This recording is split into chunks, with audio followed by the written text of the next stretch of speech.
Merci beaucoup, Ndeko journaliste. Mais on a une infraction pour être vraiment retenue. Il faut volonté à commettre en gros et sur place. Donc, on a la volonté de commettre une infraction. Donc, l'élément intentionnel, il y a une infraction, ça volonté. C'est une infraction volontaire. Donc, dans ma cambo, où est allé artiste n'a pas une star, et ça y était, moutou publié le Kouana. Basadi bolingo na bango, bas sentiment na bango, bas se filmer, c'est normal. C'est normal, et moi, au filmer, au bali kota de yomoko, na le vague na moi, c'est bien.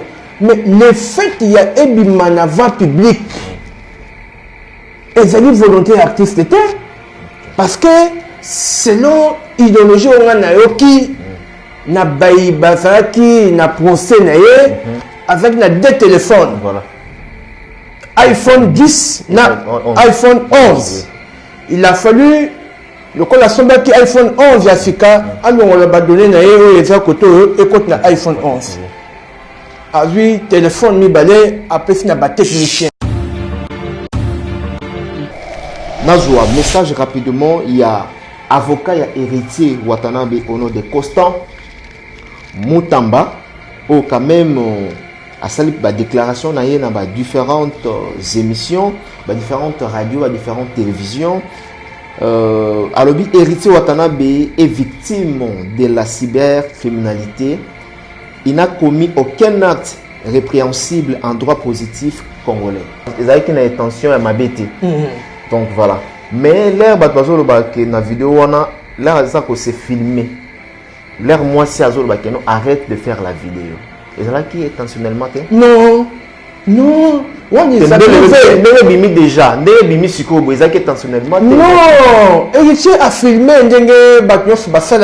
qui pension ya bolingo lekelié a se filmé de manière à ce que attends moi ce n'est qu'il y a bande kotala mais ça et ça qui n'a but privé, il y a un mot donc confidentiel. Okay. Hein? Un secret quelconque entre Yéna partenaire.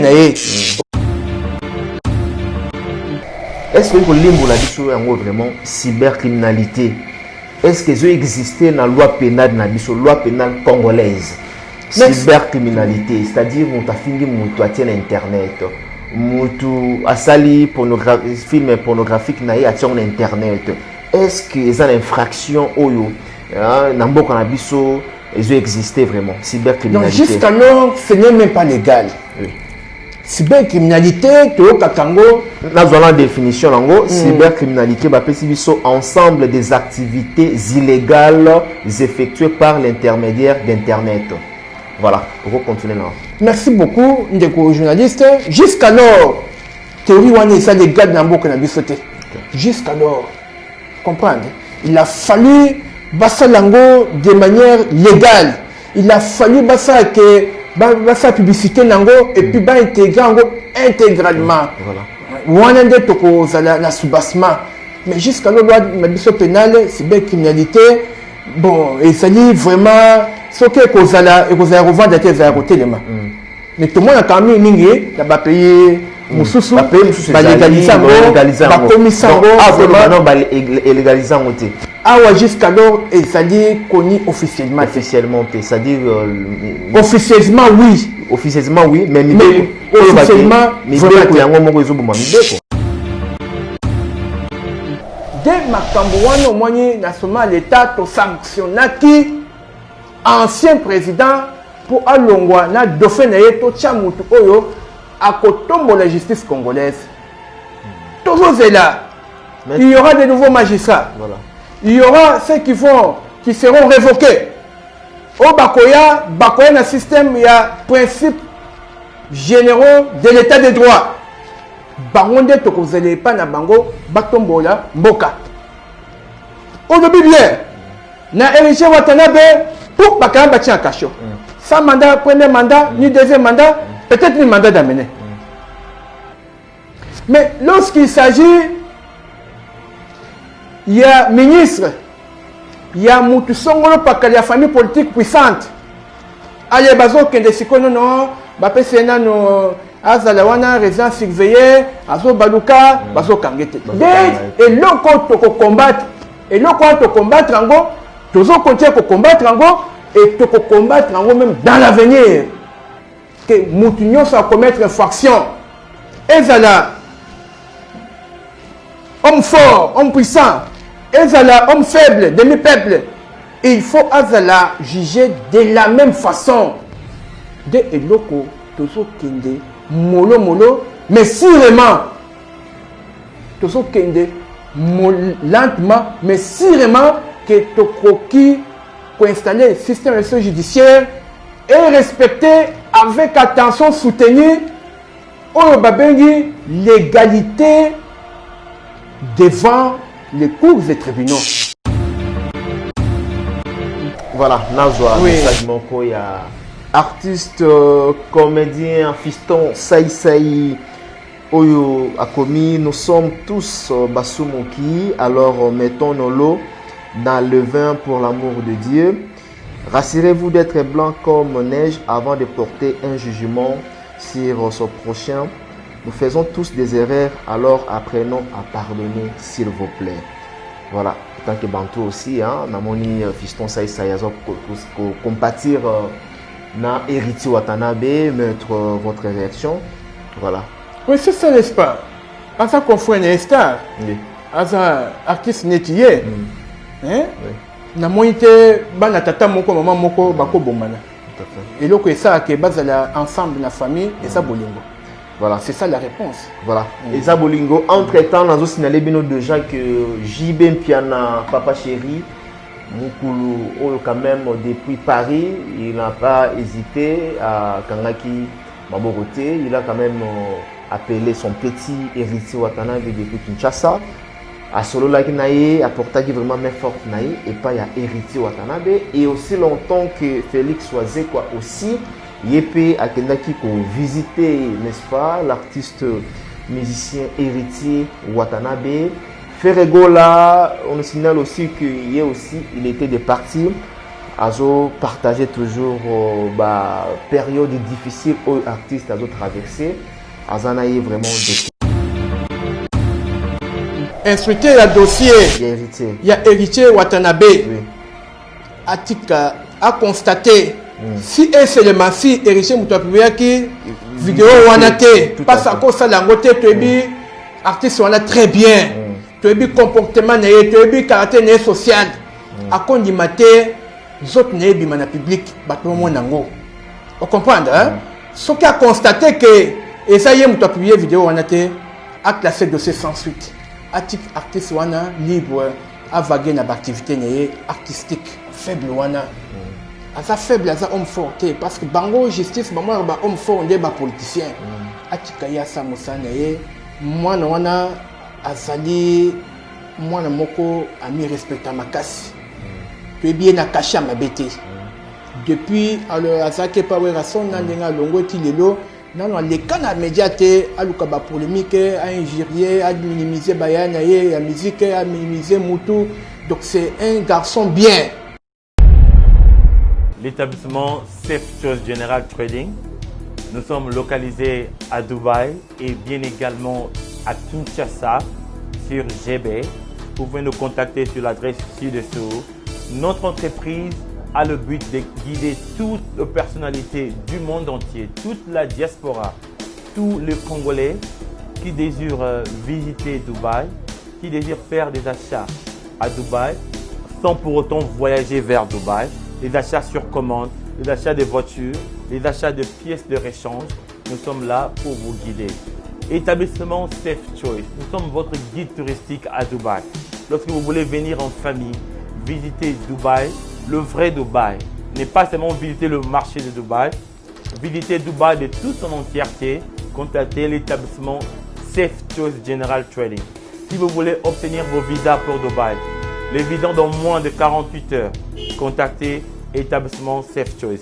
Pour vos questions de conteneurs de Dubaï, Boma, Dubaï, Matadi, Dubaï, Kinshasa, nous faisons le fret pour vous et la douane pour vous. Nous sommes aussi votre guide si vous voulez investir à Dubaï, acheter des appartements, investissez en termes de projets de rentabilité, les projets de factibilité à Dubaï. Nous sommes la voie la plus sûre pour vous guider. L'établissement Self Choice, la voie la plus sûre, la voie la plus crédible pour pouvoir visiter Dubaï, faire des affaires avec nous. Merci de nous avoir contactés. Bye bye.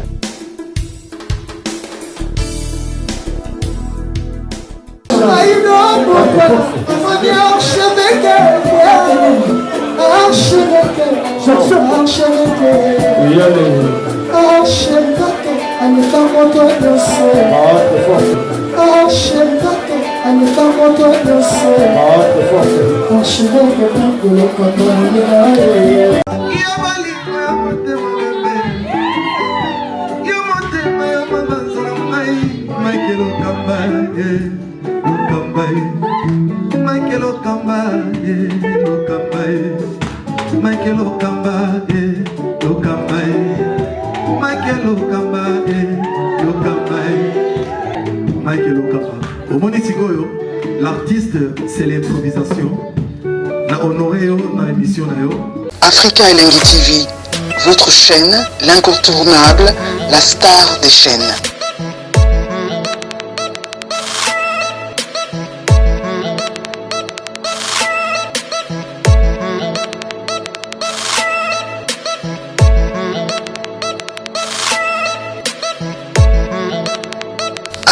Africa Elengi TV, la magie de l'info.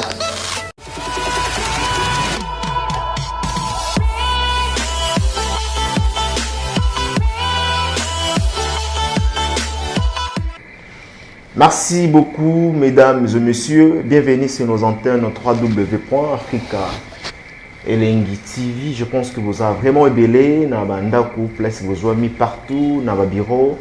Pendant l'émission où vous êtes là, n'est-ce pas? Émission où il y a différentes personnalités na kati ya mboka na biso. Aujourd'hui, na zanga mon côté na kuembela bino invité à munene ou to sala na ba échange par rapport à l'actualité où ils a koleka, par rapport à l'actualité où ils a dominé na kati ya République démocratique du Congo, na makambo où ezoleka il y a arrestation, il y a mon mboka héritier Watanabe Dogan, donc voilà, Oyo Aza déjà aux arrêts, Bakanga qui est dans le parquet à grande distance de Gombe. Voilà, l'autre suite, c'est comment est-ce que l'artiste Batiki, est-ce que l'artiste il est toujours dans le parquet à grande distance à Gombe? Est-ce que l'artiste a commettre une infraction? Est-ce que l'artiste est innocent? Est-ce que l'artiste Bakoselier Makamuna n'a publié que surtout dans cette émission vous aurez droit à yakoyeba mutu oyo a publié qui vidéo ya héritier Watanabe oyo ezalaki na kati ya téléphone na ye ndenge to monaki ba réclamation et salamaki que c'était iPhone 10 à iPhone 11 salaki transfert il y a iPhone 10 fichier na l'autre téléphone. Est-ce que c'est vrai? Toujours ma précision sur cette émission avec Mike Lokamba. Qu'est-ce qui se passe? Voilà. Sans plus tarder, mais avant d'inviter Nanga, un message rapidement. Il y a avocat et héritier Watanabe au nom de Constant Mutamba, ou quand même. À sa déclaration, il y a différentes émissions, différentes radios, différentes télévisions. Alobi héritier Watanabe est victime de la cybercriminalité. Il n'a commis aucun acte répréhensible en droit positif congolais. Tous en maître avocat au nom de Jean-Paul Mukwayi, Oyo Toyambi Lelo Ponabino a éclairci Bisso. N'est-ce pas, définition il y a cybercriminalité, c'est quoi? Est-ce que héritier a quoi ou bien ça innocent ou bien encore à victime? Avec lui, nous allons quand même de parler tout sauf rien. Et aussi, boyebi makambo ya FCC ndengezo les cas, tout le monde a déjà Jean-Marc Kabunda.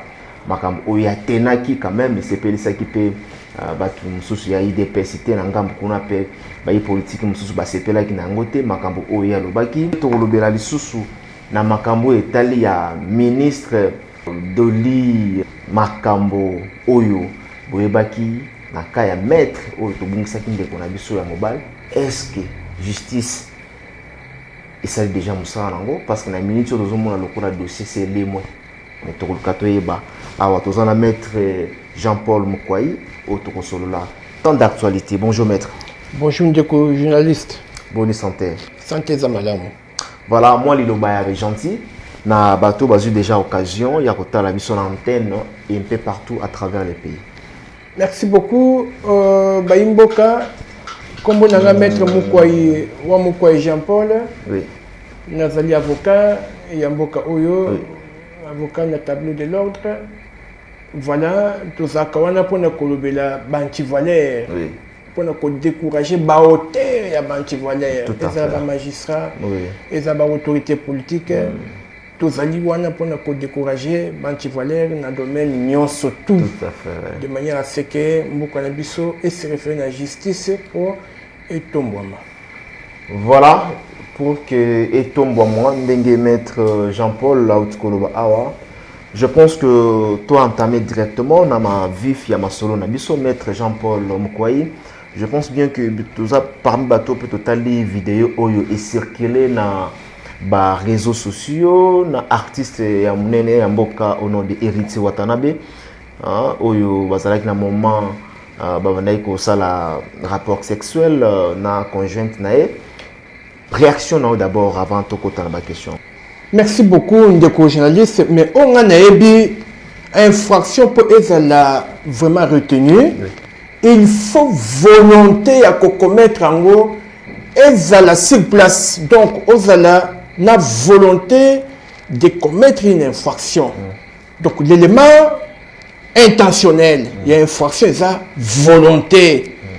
Yambalobi, c'est une infraction volontaire. Donc na makambu oyo etali artiste na biso munene star munene o bat balinga pe makasi. Et ça y était muto a publié eloko wana. Basali bolingo na bango, ba sentiment na bango, ba se filmer, c'est normal. C'est normal et mon boye au filmer au badi kotala yo moko na le vague na moi c'est bien. Mais le fait qu'il y a ébima na va public. Et c'est une volonté artiste était parce que selon idéologie on a yoki na bayi bazaki na procès na ye avec na deux téléphones. Voilà. iPhone 10 na iPhone 11. Il a fallu le col a somba qui iPhone 11 ya sika alors on l'a donné na ye eza koto et côté na iPhone 11.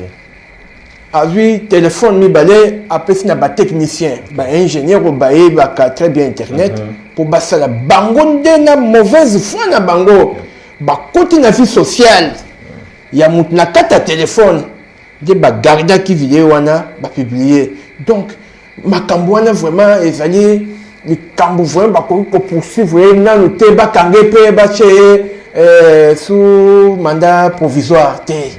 Donc magistrat akendaki trop vite en besoin. Donc on va que magistrat akendaki na trop vite, ba ki ba kangi, ba ti na cacho. On doit se le dire parce que là sous le corps bon bâtir. Na mon même intervention ba JB Piana to lo belango na ba Félix Oazé quoi ou akitaki lobby sur le terrain. Mettre trop vite comme ça, ya on va passer le ba justice ça justice na est-ce que justice na est équitable? Mais ça qui la fois passée que tout ça qui est un système démoniaque en 2001 avant 2019. Tout ça un système démoniaque. On a pris sa démon avant au sommet. Bah oh baza na triangle. Bah composant baza ba petit démon. Na ba grade différent. Mais ce qui prince Lucifer a démon à Longwe. Ba démon batika laka ndam. Vous comprenez n'est-ce pas? Donc ba déboulonné Lucifer prince a ba démon ba démon batika na justice. On comprend. Il y a un théorie que la fois passée chef de l'État a passé na théorie pe il y a ko déboulonné ba magistrat démon au bazan maîtrise ou bien bazan maîtrise il y a loi mais basa kaka comme si tu avais un régime akala. On comprend? Parce que kokanga mutu le la justice c'est au moment quand ils sont pas arrêtés quelqu'un so mutu wana aza na identité doutée, so mutu wana aza na résidence connue na RDC te, et puis fuite na ye eza à craindre.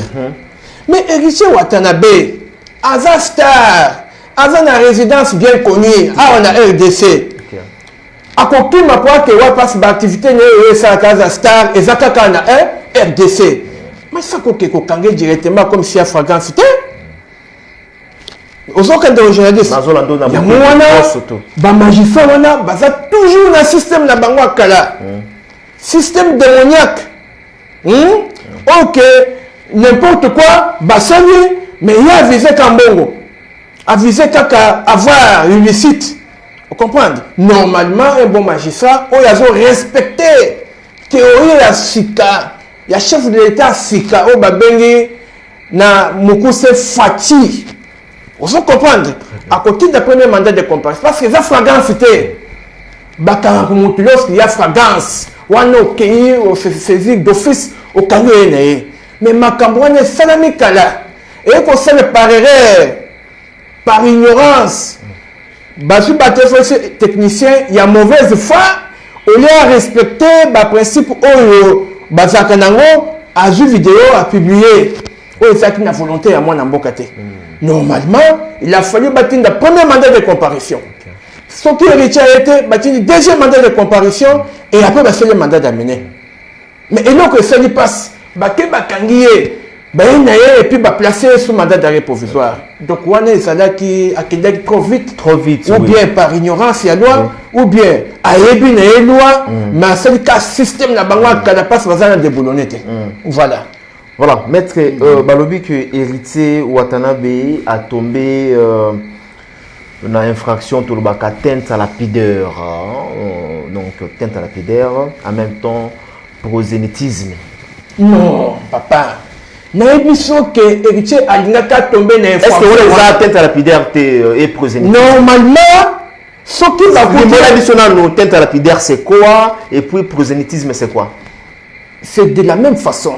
Atteinte à lapidaire, c'est lorsque vous faites l'acte moko indigne dans le public. Par exemple, vous linga, dans ce exemple à Mouké, vous linga coucher moi si, na va public batozo de cas. Ou bien au Missi Bilamba, au Tikali Mutakala. Vous comprenez? Atteinte à lapidaire, il y a Mouaneza, du Cameroun qui a sonné donc, ma Cameroun, il protège la valeur africaine, au Tuko Salaté. Vous comprenez? C'est dans la même hypothèse où il y a vidéo à diffuser en haut. A vu à sali ba film à pornographie à diffuser en haut de manière illégale. À quoi il y a infraction ou il y a attentat à lapidaire. Donc c'est une façon quand ils ont au coquille qu'on dévalait la valeur africaine. Donc aux autres qui mutakala, aux autres moi si, au pasteur de Bilamba, aux autres qui mutakala na public. Donc ça bloque moko, ou ça kasoni, yamba zo bengango na droit pénal attentat à lapidaire. Attentat à lapidaire. Maître, le bas qui est le mot très important, tout bazolanda. Je pense que tous les juristes baza simanayo que bazotalayo, bazolandayo. Le bas qui est le mot que héritier sala qui intentionnellement té. Ils avaient une intention à m'abêter. Donc voilà. Mais l'air bazo le bas qui na vidéo wana, là ça que c'est filmé. L'air moi si azol bas qui non arrête de faire la vidéo. Et ça là qui intentionnellement té. Non. Non, on est bimi déjà, bimi sikobo, ils ont intentionnellement. Non, héritier a filmé ndenge batnos basala kaso qui pension ya bolingo lekelié, a se filmer de manière à ce que ata moi fna ke ya bando kotala yo. Et ça qui na bit privé, il y a un mot donc confidentiel. OK. Hein, un secret quelconque entre yena partenaire naé. Au soka, hein, ma pas secret quelconque. Mais les leux commis vie à tout le monde. Mais c'est pas l'erreur. Au moins bien que mouton mauvaise foi, donc les ennemis du peuple, il y a on a déjà à commettre infraction, tout le monde mettre. Infraction, infraction et cause à la tango yemoko à sali yango à publier. Ou bien tango yemoko à sali yango na voie publique. Vous comprenez? Infraction, il y a ce qui yemoko à publier yango. Infraction, il y a ou bien yemoko à sali yango na voie publique. Au moins l'intention. Il y a eu l'intention de commettre l'infraction. Moi, je te dirais non. Il n'y a pas eu l'intention de commettre l'infraction. Et cela a été effectué, n'est-ce pas, indépendamment de sa volonté. Vous comprenez, n'est-ce pas? Il y a mon côté, est-ce que tu as un artiste tous nous petits artistes, je n'appelle pas respect, n'a petit frère. Voilà. Tous façon est-ce qu'à a se publié nu? Je ne crois pas. Je ne crois pas. Oui, oui. À quoi il m'a se publié nu? Oui. Et pour à ça pornographie. Voilà. N'est-ce pas? Il a été trahi. En même temps, c'est parmi des artistes au bas de la maturité. C'est parmi des artistes polémiques. Il y a beaucoup de petits azaka. Na moyokani na mtena monorazo finga moto na média. Na okani na mtena aluka polémique de part et d'autre na batumusus. Donc c'est un type normal et sérieux. Oto kakataka na ndenga mala musique na ye to okena na ndenga mabete. Voilà. On comprend. Merci Donc beaucoup. ça qui par erreur pour chiter na yebiso na dikambwane ça qui par erreur. Ce qui parle, qui des téléphones appellent si technicien pour à ça le transfert, il y a bien que bouillé. On comprend. Mais ma campagne est bimaté. Mais la campagne est bimaté. Maître, parlons-nous maintenant de la loi na évité Mbokanabiso. Apparemment, bah nous sommes des bazoluba, tous en bah infraction sous awa, ils a adopté, hein, ils a illégal, hein, ils a bah sous ça illégal awa. Est-ce que le limbo la biso est vraiment cybercriminalité? Est-ce que ça existait dans la loi pénale, dans la loi pénale congolaise? Cybercriminalité, c'est-à-dire qu'on a fini mon toitien internet, mon asali film pornographique sur internet. Est-ce que les infractions oyo nambo kanabiso ils existaient vraiment? Cybercriminalité. Non, jusqu'alors, ce n'est même pas légal. Oui. Cybercriminalité, dans la définition, cybercriminalité, ensemble des activités illégales effectuées par l'intermédiaire d'Internet. Voilà, on va continuer là. Merci beaucoup, Ndeko journaliste. Jusqu'alors, théorie wane ça des gars d'Ambo qu'on a dû sauter. Jusqu'alors, comprendre. Il a fallu bassa lango de manière légale. Il a fallu bassa que bassa publicité nango et puis ba intégrer nango intégralement. Voilà. Wane de toko zala na soubassement. Mais jusqu'alors loi mabiso pénale, c'est bien criminalité. Bon, et ça dit vraiment ce que kozala et kozala revendre des côté les mains. Mais tout le monde a quand même mingi là-bas payer mususu ba légaliser ba commissango vraiment ba légaliser ngoté. Ah jusqu'alors et ça dit connu officiellement c'est-à-dire officieusement oui, mais officiellement mibeko yango moko ezoboma mibeko. Non, mibeko eboma mibeko te awa pas na système mususu. D'abord toza na kata système romano-germanique. Okay. Vous comprenez? Oui. Alors, commettre infraction, soit commettre infraction, mutu oyaza lésé. Na infraction où tu peux commettre, yende akoya na justice kofunda. Voilà. Mais juste moko sur internet as infraction et ça dit vraiment officiellement reconnu. Officiellement savoir. Et ça officiellement reconnu et ça officieusement. Oui. Alors, maître avocat de l'artiste Héritier Watanabe au nom de Constant Mutamba, voilà, il a dit Héritier Watanabe est victime de la cybercriminalité. Il n'a commis aucun acte répréhensible en droit positif congolais.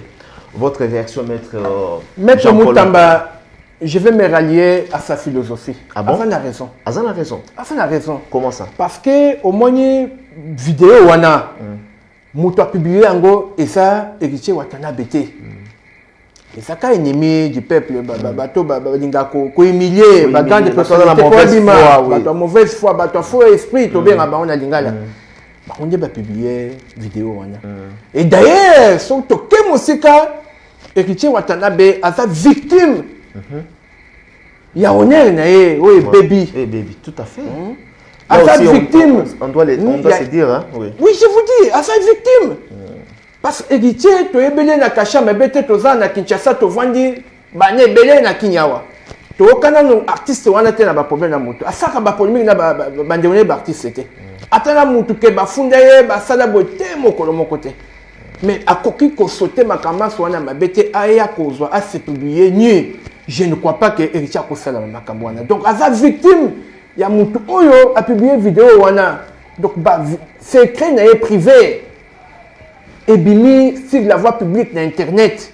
Donc à sa victime, il faut aller de l'ingénieur wana bayeba pourquoi il y a un téléphone na devoir moko kozwa ba donner ya au téléphone koko sango na téléphone sous. Mais pourquoi kenda ko de là ya contrat basia kina Watanabe à sa victime ya makambo wana vraiment la serralier na monsieur na confrère maître Mutamba, oui, vous comprenez, maître Mutamba a lobby bel et bien que à sa victime à sa concerné na ba infraction au bakangelier na magistrat inspecteur. Donc c'est une bonne apologie que maître Mutamba a présentée. Je suis d'accord et parfaitement d'accord avec lui. Pourquoi tant de haine on a dossier à il y a héritier Watanabe aussi longtemps tout le monde en flagrance même bande comme Soussou Batangiawa tout le monde ba ministre pour ne pas citer leur nom oyo bazako se masturber en plein bureau il y a msana bango en plein exercice ya msana bango tout le monde bango ebele tout temps ba komboté mais tout le monde te que no ba kepe ba tie bango maboko to pe saka kamoko awa tout le monde ya vice-gouverneur il y a Congo central na mama Mimi dossier kenda wapi tout le monde est-ce que tout le monde ba kanga bango tout le monde bazo sambisa bango tout le monde eloko wana te pourquoi c'est le montant il y a une émission de journaliste que ba démon ya Congo pendant 18 ans bazaki installé na domaine nyonso tout na ba institution nyonso ya république ba démon bazaki wana. Est-ce que n'a posé aux questions démon à cause ça la bola monini na peuple démon soka yé à ça pour détruire peuple ba valeur républicaine démon yaka pour enlever à son si ba valeur non républicaine ya na zo biso que système judiciaire na biso ils ont posé un problème donc Félix déboulonnage et bandit dans le domaine politique na moins peu dans le secteur économique écotipé. Il faut ce que déboulonnage écotipé dans le système judiciaire. Vous comprenez? Parce que Toboui Makambouya, justice doit être rendue aux faibles. Mais lorsqu'il s'agit de forts, justice a commis faible. Dès Makambouya, au moins, l'État a sanctionné qui ancien président pour Alongwa, na dauphin na yeto Tchamutu Oyo, à Kotombo la justice congolaise. Toujours est là. Il y aura de nouveaux magistrats. Voilà. Il y aura ceux qui seront révoqués.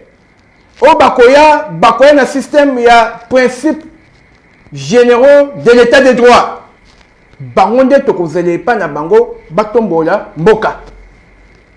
Au début bien, na héritier Watanabe pour bakamba tia kacho. Sans mandat, premier mandat, ni deuxième mandat, peut-être ni mandat d'amener. Mais lorsqu'il s'agit, il y a ministre, il y a Moutousongolo Pakali, la famille politique puissante. Allez, bazo kende sikono non, bapé sena no azalawana résidence surveillée, azo baluka, bazo kangete. Et l'oko toko combattre, et l'oko to combattre ango, tozo continuer ko combattre ango et toko combattre ango même dans l'avenir. Que Moutounio soit commettre infraction. Et zala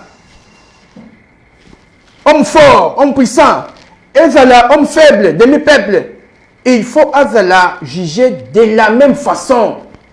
De Eloko, Toso Kende, Molo, mais sûrement, Toso Kende, lentement, mais sûrement, que Tokoki, pour installer le système judiciaire, est respecté avec attention, soutenu, Oyobabengi, l'égalité devant les cours et tribunaux. Donc tout le monde doit être traité de manière légale. Ozala au sommet, Ozala nassé, bako sambiso le lingue moko. S'il s'agit de sanctionner, bah condamner 2 ans, bah condamner au pays 2 ans, bah condamner au pays assez 2 ans.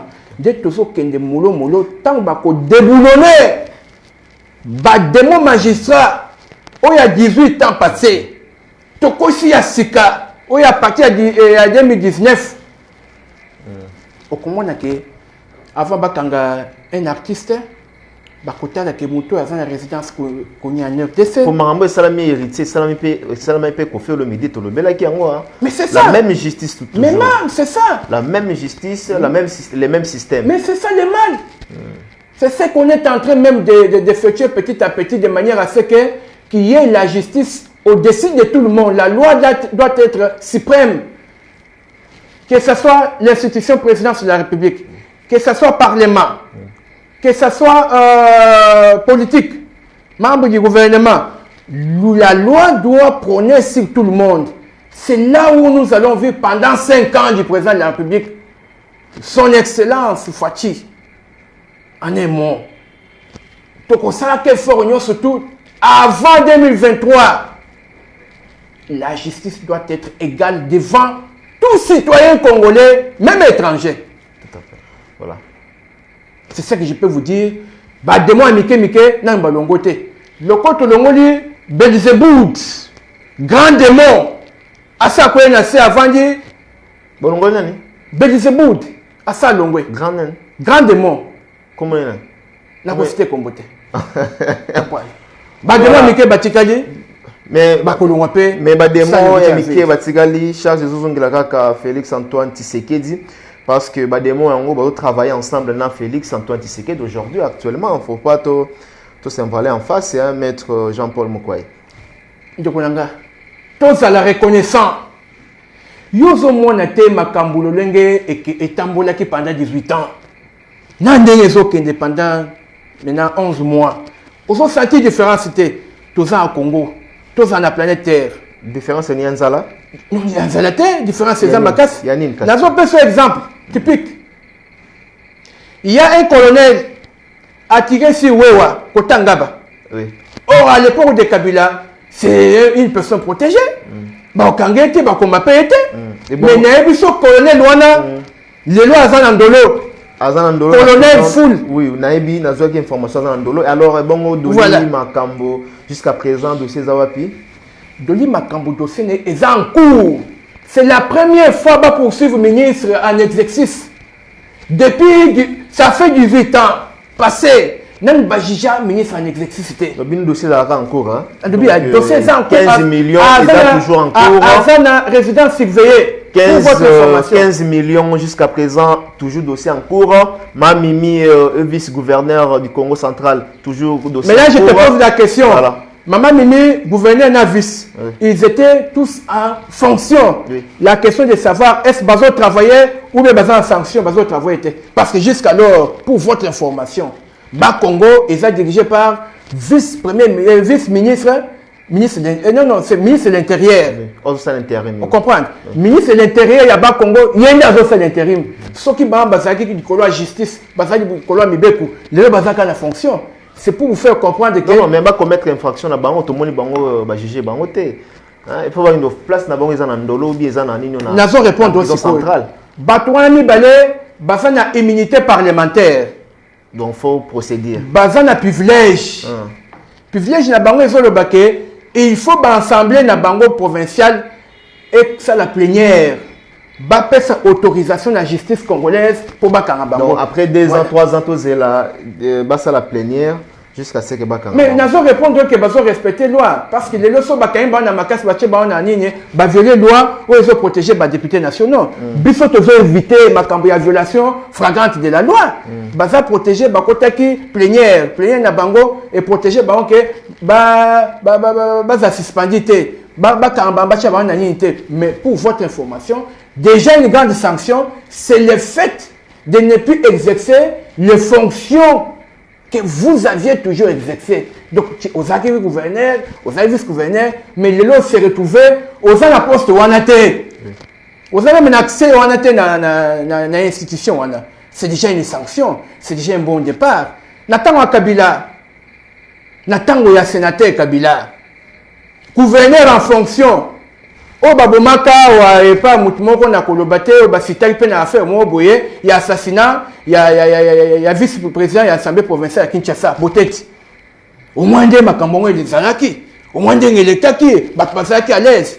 Nathan wa Kabila na Bakanga, gouverneur en fonction, Nathan wa Kabila na Bakanga, ministre en fonction, Nan Balongo na Moussa n'est pas à commettre une infraction, mais na tango fati bakangi déjà ministre na lobby hein bakangi ministre bakangi makambu azola nanda kuna yo na lobby azola nanda kuna ye maître na pose question azola nanda kuna ye jusqu'à présent na un message moi rapidement na bi azola nanda kuna ye ngaku na kaso bakangi azola na ko répondre pas de problème makambu à commettre infraction sur place té makambu azaki côté mususu mais bagarde na ye ba commettre infraction mais pour votre information ba tunaye nyonso ba chauffeur nyonso to baza en détention on comprendre yesi koyo azo wanga na nyonso ke ayebi makambu wana tende be mena mituko wana ya sabi meki déjà makambu wana salami na absence ne aza au courant te yango moi justice et que violer loi te ke bakangé parce que non baso kenye malembe dossier à makambu za haute cour militaire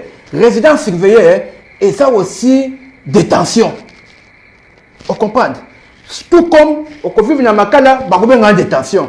Mais tant qu'on est en résidence surveillée, on a une activité no boye, balobi ke obima di banda te.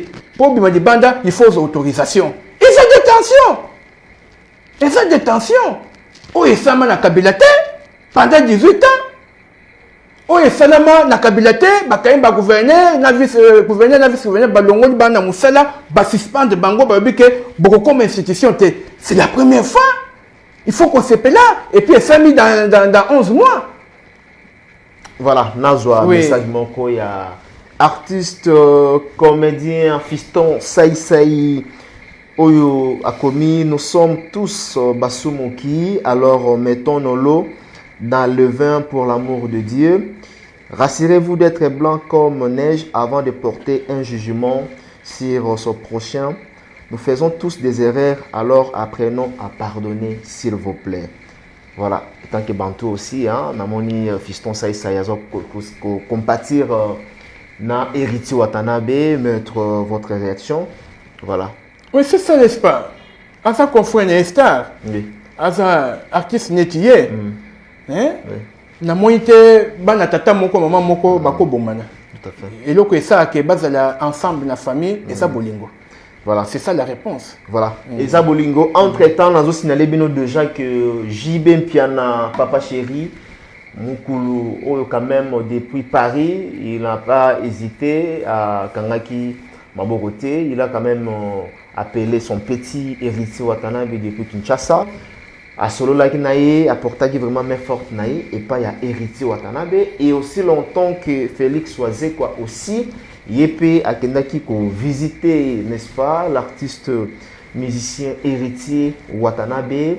Ferregola, on signale aussi qu'il il était des partis. Azo partageait toujours période difficile aux artistes Azo traversé. Azanaye vraiment des cœurs. Alors, maître, poto résumé Makambuya héritier Watanabe, Ozo Sengani na ba juge. En tout cas, la scène d'un magistrat instructeur, si et seulement si, et que artiste musicien Watanabe, et ça y était, Moutou a publié qui Makambouana na internet, la scène a classé dossier sans suite. Atika, artiste Wana en liberté, a continué la cosa Moussanaye, tout le monde à mon côté, il y a Kokanga faible Wana. Asa faible, asa homme fort, parce que bango justice, bango homme fort, on est politicien. Atika ya sa Moussanaye, moi na wana azali, moi na moko ami respecta makasi. Tu es bien caché à ma bêté. Depuis alors azake pa werason nandenga longo tilelo, non les canaux médiatés, aluka ba polémique, a injurier, a minimiser bayanaye, a musique, a minimiser mutu. Donc c'est un garçon bien.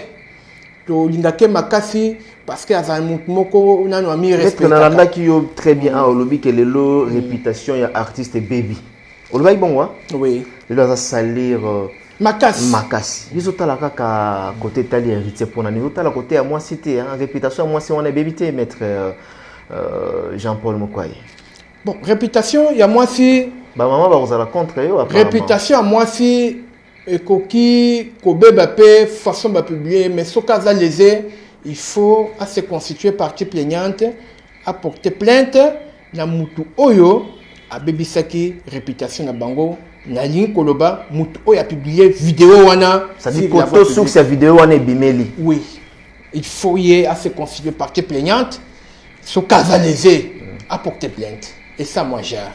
Ce cas lésé à porter plainte, place sous sa vidéo. Oui, et Bimeli. Parce qu'à notre possession, ce n'est pas héritier Watanabe qui a publié cette vidéo. Il ne peut pas le faire. Il ne peut pas. D'abord, ce que ça banalise au monde que non, c'est pratiquement impossible. Impossible. Yemoko a publié. Voilà, parce que bon, en fait, c'est quoi? Aza d'abord mon amukete. Attends mon amuki, ah oui au salon, parce qu'il y a des inconvénients que vous avez. Mais si tout le monde protège la valeur, si tout le monde protège la dignité, si tout le monde se respecte, si tout le monde est calme, si tout le monde est social, à quoi qu'on publie vidéo en été. Voilà, c'est pratiquement impossible. Voilà. En même temps, nous avons signalé que la fille au nom de Naomi Bandou, elle n'est pas mariée. Donc, elle est mariée. Nous avons bandelango mettre fois. Moi,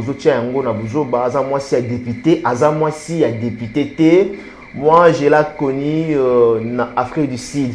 Concert au Betaka, héritier Watanabe Beta en Afrique du Sud.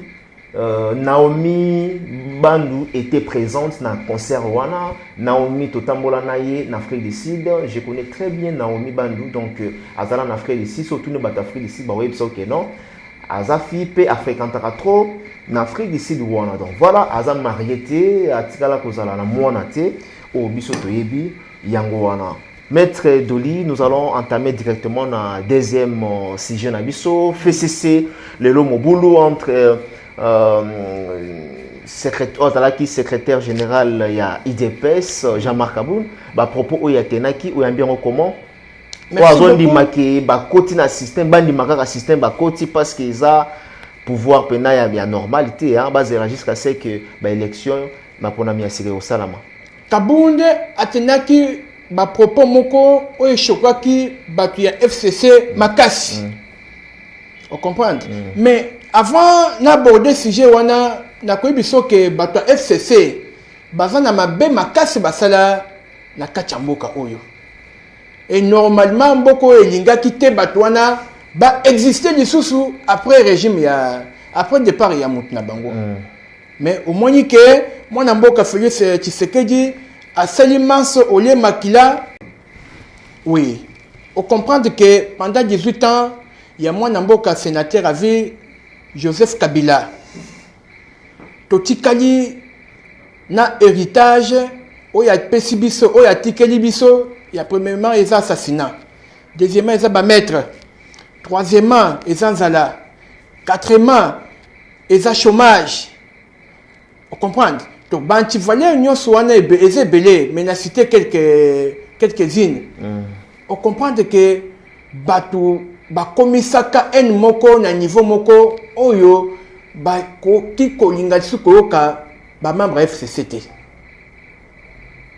Mais ce que et ça dit que moi n'importe Félix Antoine Tshilombo Tshisekedi a sali manso pote passation à pouvoir en les kanakimia parce que ba congolais ba kufi mingi ce qu'on l'a dit histoire il y a guerre mondiale ba kufa 10 millions mais na F c'est plus de 12 millions donc ba kufi na kata RDC ba leki o ba kufa la deuxième guerre mondiale facha linga tsusu ba kufa te donc passation à pouvoir en salamé animé partenariat wana hein et ça de manière à ce que tous allaient bien parce que jusqu'alors contrôle de Makambunyo c'est ça vraiment on comprend mais Jean-Marc Kabunde azo que trop vite en besoin parce que bisika zeli azo comprendre Makambunyo le kana sommet il y a l'état Makambunyo zo le kana sommet à l'état la sommet à l'état et loko eza mutuya il faut qu'il y ait ça là. Parce qu'un grand dictateur, plus que Mobutu, a sali passation au pouvoir. A l'ongwe n'a pété, a tiki pouvoir. Est-ce que pouvoir a tiki? Et ça empoisonné. Vous voyez, n'est-ce pas? Qu'est-ce qu'il a laissé dans l'armée? Qu'est-ce qu'il a laissé dans la police? Est-ce que la police, est-ce que l'armée est pacifiée? C'est ça qu'on dit que Bozaba est compétent. Hein? Il y a un Bisayo. Compétence dans les obima. Les obima, si on met quand la malobana, n'a quoi répondre. N'a quoi répondre. Le pouvoir n'a bien est compétent. N'a quoi répondre. Pas de problème. Ce qui bitumbe bandia na ninyawa. Ah, kapembe nya na ville. arme il est là tu comprends no boité na muto ozala va batem na ndako yeni nyango activité nyo surtout nazo répondre OK partenariat il y a Kabila na Tshisekedi oui ezo sala c'est que ba congolais ba vivre na paix et ça ko le baté que to continuer na bantivoyer à Kabila non et ça ko le baké ba kozala mais to ko pesa bango programme na biso to ko pesa bango programme na biso. Donc Jean-Marc Kabuna Nongolobi, il est trop vite en besoin. Trop vite en besoin. C'est-à-dire oui. Nongolobi qui parce que partenariat est allié entre Binona, FCC, on a faut que Malembe, voilà. Banga, Eloronine Ozobenga. Mais nous avons besoin que empoisonné. Oui, c'est ça. Voilà. Est-ce que parce que pour le bateau FCC, ils ont cadeau. Au Bapesi, na mwana mboka, Félix Tshisekedi du pouvoir. Ce n'est pas un cadeau. C'est un droit fondamental. La RDC, ce n'est pas un patrimoine privé. Pardon. Non, c'est ça. Pourquoi tu as mal au bâti? Tu as osé la place où on a. Mais quand on a apparemment, aux autres Sabiso, c'est la confusion, ça soit confusion. Il y a une par exemple. Maintenant, tout n'a Félix Antoine Tshilombo Tshisekedi, il a été nommé ou il a été élu? Pour votre information, Félix Antoine Tshilombo Tshisekedi a été élu. Pas nommé. Mais Moutoua a élu. Dès nos autres temps, il y a eu un partenariat jusqu'à présent, un partenaire, un accord, c'est-à-dire que un accord va signer qui? Oh, Félix, il faut respecter. C'est ça. On veut comprendre.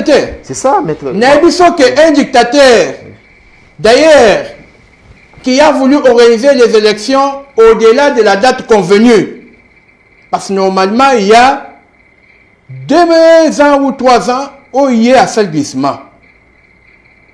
Ce n'est pas possible qu'un dictateur puisse organiser les élections et laisser le pouvoir partir sans qu'il y ait bien de sang. C'est pour la première fois en Afrique.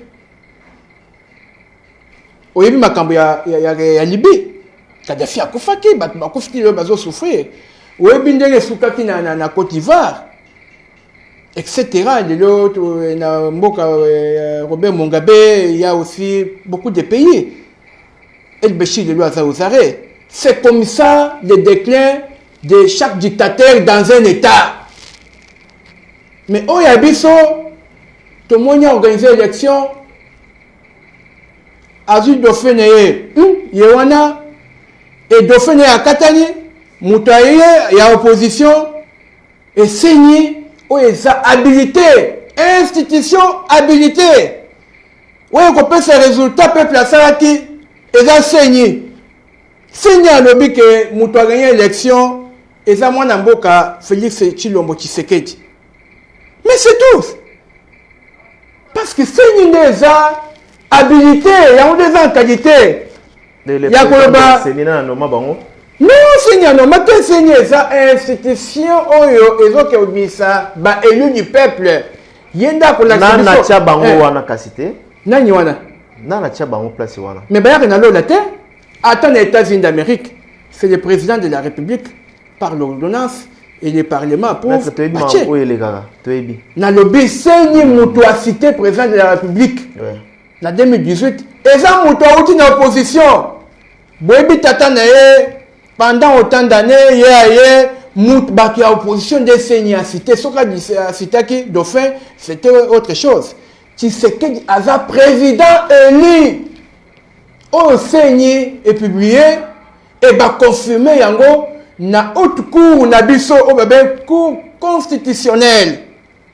Un individu, tu crois que l'obani. Si tu contestes l'institution à biso wana, tu violes les lois.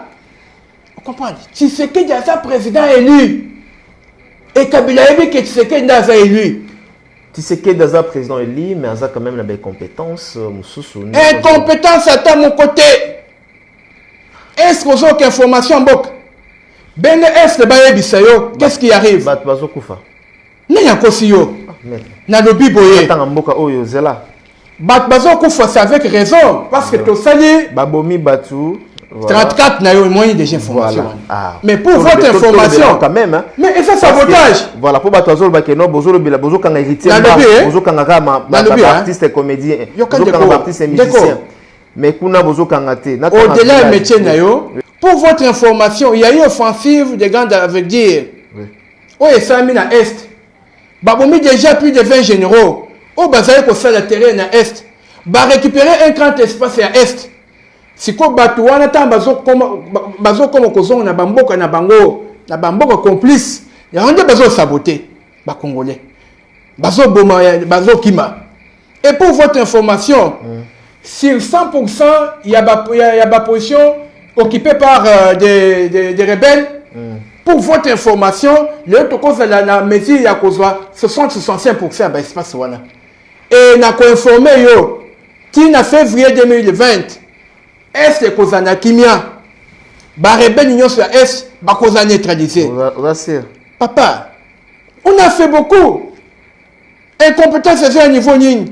Justice est poursuivre ba homme fort. Bato ya anti-valeur.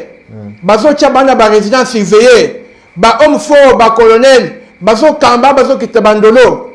Qu'est-ce que vous voulez qu'on fasse encore? Ba kolobane lissus. Ba prisonnier politique au Kabila Kangaka, à l'occurrence Badion Chibang, colonel Dion Chibang, baza libéré. Yo zoli enregistré ça ni, yo zoli nga compétence en dernier. Au-delà de cela, gratuité de l'enseignement. Oh yo loi est dans la constitution, mais bachango en application té, mais les lois yo tozo loba. Gratuité en enseignement et ça effective. Yo zoli une compétence ni. Compétence ni ozolinga qui se ya kata moto apesa bino azo sala dans 12 mois qui se ya concrétiser makambo oyo batumsu basalite dans 10 ans dans 15 ans dans 18 ans dans 12 mois le bilan est largement positif. Et pour votre information, tina 2023 nakoya kakawa au Komona qu'il y a une grande différence, même à 95% par rapport à 18 ans. Je me fais comprendre. On peut comparer 5 ans, le premier mandat du président de la plus fatigué, on compare à 18 ans. On Belzéboud, Lucifer a sali na beaucoup. Voilà, s'engage que lui. Voilà, fanatique à mettre, audience. Aux audience calamité awa donc voilà le temps nous est imparti. Nous sommes arrivés à la fin de cet entretien. Peut-être vous allez mot de la fin pour aujourd'hui. Naïbi que tout ça m'a belé au solo là, mais sauf il y a temps, contenu à temps aussi parce que vous allez m'a belé au sala, tout limité awa mot de la fin pour aujourd'hui. Mot de la fin, les amis ça. Premier mot de la fin, n'a reçu un magistrat. Instructeur le dossier, il y a héritier Watanabe. Atika a constaté si et seulement si héritier Moutapouya qui vidéo wanate passe à cause de la côté tebi artiste wana très bien tebi comportement né tebi caractère social a condimate zot né bi mana public batmo monango on comprend hein ce qui a constaté que essayer Moutapouya vidéo wanate a classé dossier sans suite. Artiste wana libre à vaguer dans l'activité artistique. Ça c'est le premier mot de la fin. Deuxième mot de la fin, na conseil na jamais kabundi. Toza na période ya ko construire mboko na biso. Toza na période ya koyeba oyo ba salite pour to sala. Toza na période ya créer ba emploi, ba chômeur nyonso ba diplôme nyonso e chômeur na bandaku et travailler. Toza na période ya bongisela bato ba salaire oyo azana salaire oyo kokaki kotanisa mwa université azo salaire bien pour moi na salle université toza période ya ba étudiant bazo ba books bake kotanga de part et d'autre toza ba ingénieur toza période ya ko réformer armée na biso ba o bazo former ba toza période ya ko zo ba juriste ba passer ba test ba ko ba magistrat pote ba longola ba anti-valeur o ba maïsa kala ba sanango na système na bango judiciaire. Tous en période il y a guerre tous en période il y a guerre politique tous en période il y a guerre civile tous en période il y a guerre militaire toza en période ya kosangisa baide tosala oyo baninga badévelopper bango na bamba sali mpo moko na biso ke liboso atika tout le temps kotia mafuta na moto na oyo etali partenariat FCC Cash atika kosala badéclaration makasi comme si lelo bainstitution nyonso tu ekokufa ekokota mbutu tokota na crise politique tolingi makambo wana ya basentiment te il faut luka baconseiller baza mote monene ka ozwa ndeko na yo mwana kashino ayebi eloko te otie pembeni no neti conseiller neti na directoire na yo non luka bato amayele kosa na directoire na yo baza na cabinet na yo politique avant obima na média avant de dire quelque chose aussi conseil na ba conseil na yo parce que azo occuper un grand poste de la République à cause ça makamneti mutumo boye parvenir te vraiment na sengiye azana kimia azala dou parce que période des fortes toza panda ba ma fort o tozo kanisa retard oyo to leki déjà to ko récupérer en dernier voilà deuxième monde de la fin o nazo loba troisième monde de la fin nazo senga na président de la République chef de l'État et il faut à tout prix à déboulonner le système judiciaire. Il faut que magistrat sikabakota wana. Il faut bongisa basalaire ba magistrat. Il faut appeler ça ordre. Il faut appeler ça magistrat que ngana actuellement eza lobité lelo eza lelo. Voilà ce que je veux de vous. Tolingi ba magistrat oyo basala application concrète ya loi. Application intégrante, il y a loi. Basa na gauche droiteité. Il faut pas respecter loi parce que makambo anti-valeur, to sambeli, to tiki ango, ane we uti koleka. Et pour chiter, naza avocat ya babola. Ozaka na dossier na we étouffé. Ba vande lango parce que o yazali boye, azali boye ndeko ya. Benga biso na numéro wana.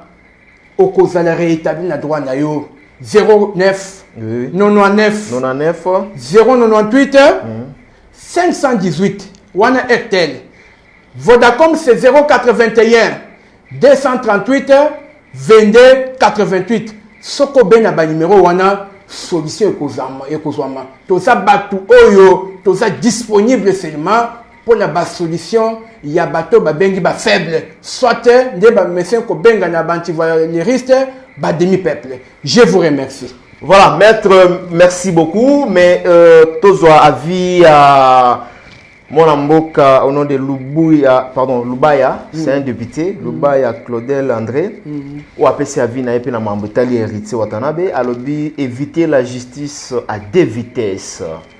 Voilà. Sans porter un jugement de valeur sur le fait dit de mœurs reproché à l'artiste et musicien Héritier Watanabe, je constate néanmoins, non sans regret, la diligence de la justice pour le mettre aux arrêts pendant que la même justice peine à agir sur certaines affaires courantes, dont celle de meurtre et corruption, et reste curieusement tendre envers le ministre provincial de l'Intérieur de Kinshasa, qui fait exécuter un citoyen par son garde du corps. Donc voilà, je pense que déjà on répond à qui de ces en cours. Hein? Donc voilà, Azo reproché que la justice a deux vitesses. Côté héritier, vous qui tout trop vite, tandis que vous avez que ça moi lanterne mambetali à mambo est très important où ils ont une cas merde. Donc voilà. Na ko répondre hier. Oui. Na un pilier. D'abord, Héritier Watanabe a poursuivi le parquet, le ministère public. Tandis que le ministre provincial et intérieur a poursuivi la haute cour militaire. Kuna ba juge le ministère public, côté le ministère public yemoko. Kuna ba kambutu directement na tribunal, na cour, soit cour d'appel, soit cour constitutionnelle, cour de cassation, soit haute cour militaire. Kuna esalaka malembe bazo luka est-ce que kokangeye est-ce que ça a raison ya kokangama est-ce que ça a raison te différence esalaka soki dossier en tribunal na soki dossier en parquet différence esalaka soki dossier en parquet na ndengeza na cour on comprendre kuna bato bazosambisa bazali 4. Il y a 3 juges du siège, il y a un ministère public du parquet, na un greffier. Mais kotoyo ezanga moko ministère public na kokanga na moko na kopesa liberté provisoire. Donc différence c'est la parquet ça un peu répressif tandis que pour et kendaka malembe. Avant raison, il y a comparer mais raison wana eza ko vendre té et ça côté les. Voilà, merci beaucoup. Nous avons un message, un message de l'un des Fali, Ipupa Dicap, la merveille, au nom de Suleiman, donc voilà, KHK, donc à Lobi Bouyi. Et surtout dans Batou Bozo, comme c'est Internet, sur le rôle la place à Barando, place à Baclash, place à Salalibala. Place au Salabaventure, place à Kotonga, place à Kofinga. L'Internet n'est pas fait pour les Congolais, hein, apparemment. Le monde d'aujourd'hui, les gens sur Internet n'ont aucune considération pour les autres. On peut mettre sa vie par rapport à Internet, parce que ça, les rappels Internet. Merci beaucoup, Ndekonanga. Voilà. Le monde d'aujourd'hui, les gens sur Internet n'ont aucune considération pour les autres. L'essentiel d'abord, Basalio. Ensuite, le reste viendra après. La pauvre Naomi qui n'a jamais été mariée de sa vie, Bobalissier sur Internet. Elle n'a jamais eu d'enfant. Bopessier Bana sur Internet. Elle ne connaît ni Adam ni Ève. Votre fameuse députée Mbando, vous créez député na Kombo ya papa na Mbando. Une vidéo qu'elle a envoyée en Sogar en 2013, 2014 ou 2015 en chemise rouge. Wana otala qui te mettre donc la fille a salaka le sous vidéo atindara quand ndenge za la vidéo datée atindela copain nae et bimi siko ba salon mise en jour et bimi pour na relaxaka fiona le rola atindela qui hérité watanabe. Voilà. Yango bazo préciser que non une vidéo qu'elle a envoyée son gars en 2013 ou 15 en chemise rouge sur Internet, beaucoup mis en vidéo mise en jour en 2019. Respectons les femmes, chers autres. Une femme est toute une vie et donne aussi cette vie. J'administre une fondation depuis 2013. Voilà. Mettre version na yo. Avant raison parce que bateau besoin utiliser Internet na katambo cannabis sur 100%, 85% besoin na immaturité. Bah considérer Internet ici qu'il y a un règlement de compte. Ben insulte, ben injure, n'importe quoi que ce soit pour dévoiler bah secret et la vie privée à Moutou. Or ce n'est pas ça la nécessité à Internet. 15% peut être responsable. Il y a un conseil n'a coupé ça bah besoin utiliser Internet. Base la MP na tolérance. Que c'est un système de communication vraiment très puissant. C'est différent dans les médias où bako diffuser dans un mois batiki yango mais sur Internet les autres là éternellement. Vraiment éviter makambouana et samalamute se conformer na ba occidentaux se conformer na ba tuyazi comprendre bien que Internet est un règlement de compte et un benjir public soit encore pour dévoiler des secrets professionnels yamutu. Vraiment na condamné yango na zalipe David na des artistes. Voilà, merci beaucoup. Il y a une question qui me revient dans la tête avant de mettre. Maître, ceux qui n'ont filmé ou filmé dans ma casse, ce n'est pas une viol. Bon, et cause là, d'abord, c'est pas une violation. C'est une infraction. C'est pas une violation. C'est une violation parce que c'est indépendamment de votre volonté. Okay. Vous comprenez, n'est-ce pas? Et cause ça, la partie à violence et voie de fait. Voilà.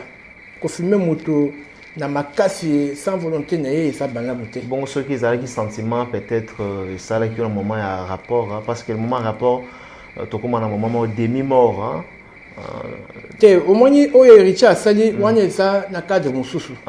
Mais dans le cadre de la voie de dans le cadre héritier. On a battu sous pension. Au moins, tant battu niveau, on a pension, mon impossible, comme un extra humain. Vous avez battu drogue. Oui, donc il faut tout comprendre. Parce que c'est un moment fort, c'est un moment très joyeux. Il y a vie à Moutou. Très joyeux. Très joyeux, voilà. Moi, laissez faire signe. Mon maman est très joyeux. Oh, artiste à Koutana Ginango. Na nini. A combien même pas qu'un artiste?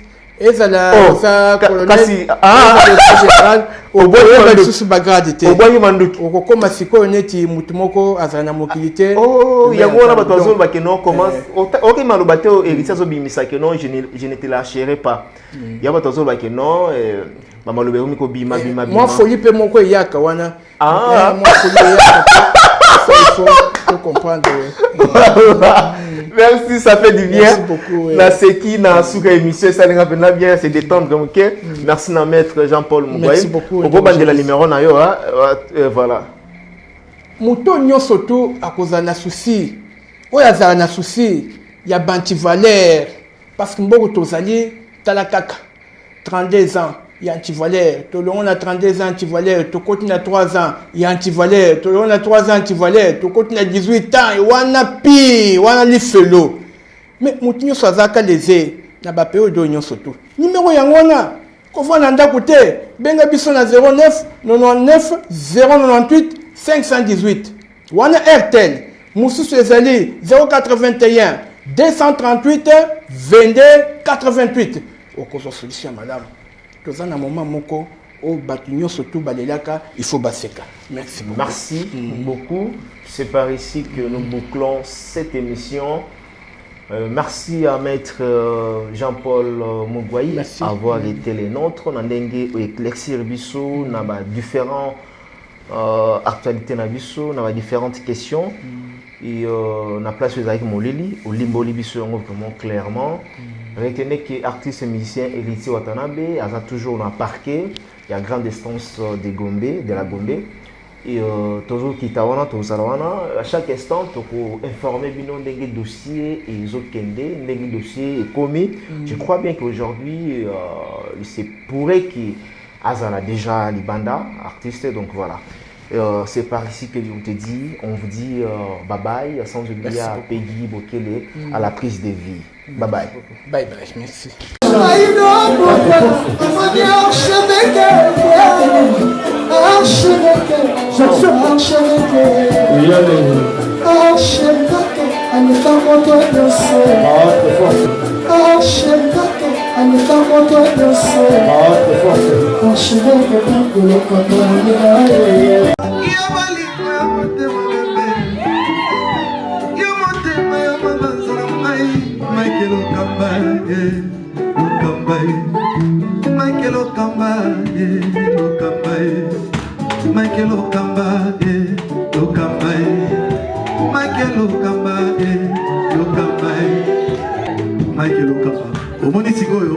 L'artiste, c'est l'improvisation. Na honoré dans l'émission. Africa Elengi TV, votre chaîne, l'incontournable, la star des chaînes.